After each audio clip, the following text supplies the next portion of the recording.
जय जय श्री हरि। देवशयनी एकादशी व्रत कथा।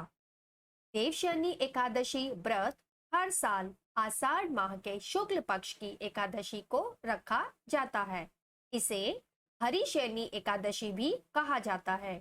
देवशयनी एकादशी का महत्व ब्रह्मवैवर्त पुराण में देवशयनी एकादशी के विशेष महात्म्य का वर्णन किया गया है। इस व्रत से प्राणी की समस्त मनोकामनाएं पूर्ण होती है। यह एकादशी आषाढ़ मास के कृष्ण पक्ष की एकादशी, जिसे योगिनी एकादशी कहते हैं, के बाद आती है। इस दिन व्रत रखकर पूजा करने से भगवान विष्णु की कृपा प्राप्त होती है। देवशयनी एकादशी का व्रत सभी मनोकामनाओं को पूरा करने वाला माना गया है। इस दिन किए गए पूजन और दान पुण्य से अक्षय पुण्य की प्राप्ति होती है। देवशयनी एकादशी के दिन से ही चातुर्मास की भी शुरुआत हो जाती है। चातुर्मास शुरू होने के बाद से सारे शुभ और मांगलिक कार्य वर्जित रहते हैं। इस अवधि में कोई भी शुभ कार्य जैसे विवाह आदि नहीं किया जाता। मान्यता है कि इस दिन से भगवान श्री हरि विष्णु क्षीर सागर में शयन करते हैं।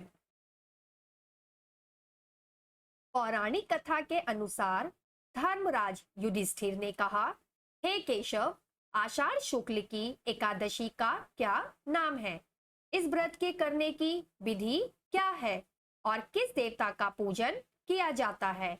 श्री कृष्ण कहने लगे कि हे युधिष्ठिर, जिस कथा को ब्रह्मा जी ने नारद से कहा था वही मैं तुमसे कहता हूं।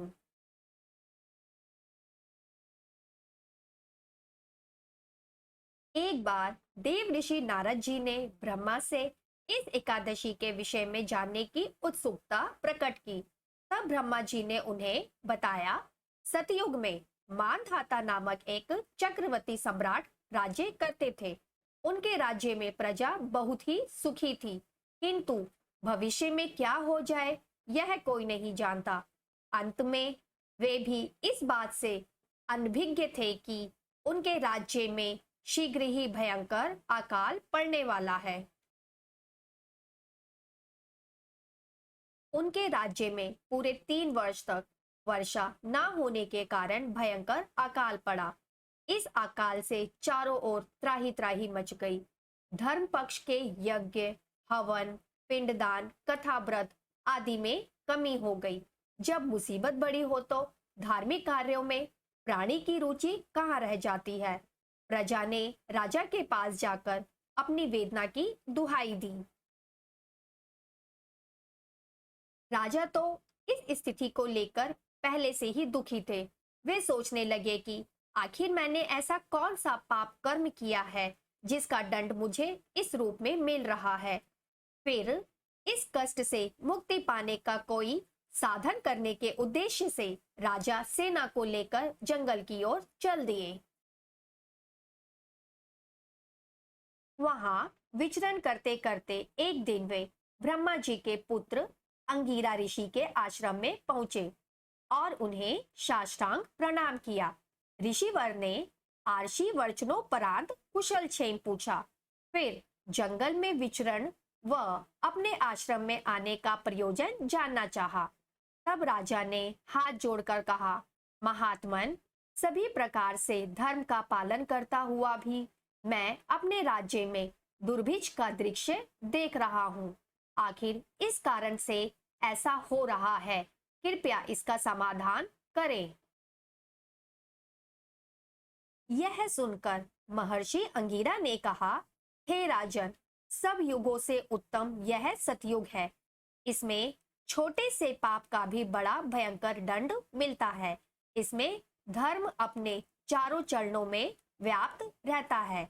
महर्षि अंगिरा ने बताया, आषाढ़ माह के शुक्ल पक्ष की एकादशी का व्रत करें। इस व्रत के प्रभाव से अवश्य ही वर्षा होगी। राजा अपने राज्य की राजधानी लौट आए और चारों वर्णों सहित पद्म एकादशी का विधि पूर्वक व्रत किया। व्रत के प्रभाव से उनके राज्य में मूसलाधार वर्षा हुई और पूरा राज्य धन धान्य से परिपूर्ण हो गया। ब्रह्म वैवर्त पुराण में देवशयनी एकादशी के विशेष महात्म्य का वर्णन किया गया है।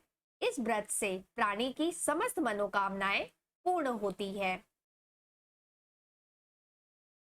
चैनल देखने और सुनने के लिए आप सभी को धन्यवाद करती हूँ। ईश्वर आपको स्वस्थ और समृद्ध रखे। आपका दिन शुभ हो, जीवन में अपार सफलता पाए। आप सभी ने मुझे धैर्य से सुना, आपका आभार व्यक्त करती हूँ। आप सभी को लाइक, सब्सक्राइब और लोगों के बीच में शेयर करने के लिए धन्यवाद करती हूँ। नमस्कार।